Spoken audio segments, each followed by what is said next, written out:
ઘરફોડ ચોરીના મુદ્દામ સાથે કુંભારવાડા મોતીતળાવ વિસ્તારમાંથી એક ઈસમને એલસીબી પોલીસે ઝડપી લીધો. ભાવનગરના કુંભારવાડા મોતીતળાવ રામાપીરના મંદિર સામે વીઆઈપી રોડ ઉપરથી બાતમીના આધારે એલસીબી પોલીસે અગાઉ ચોરીમાં પકડાયેલ અને કુંભારવાડા વિસ્તારમાં રહેતા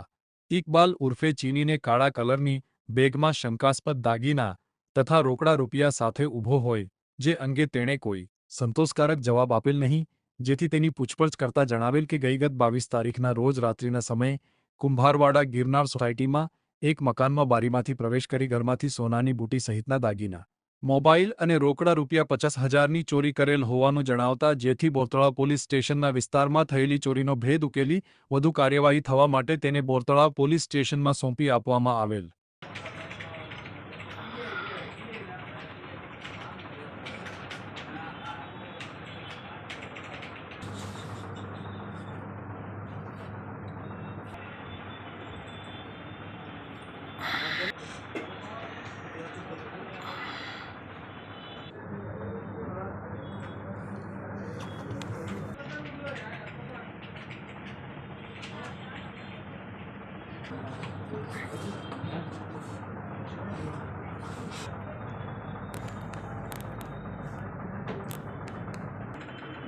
તમારી છે.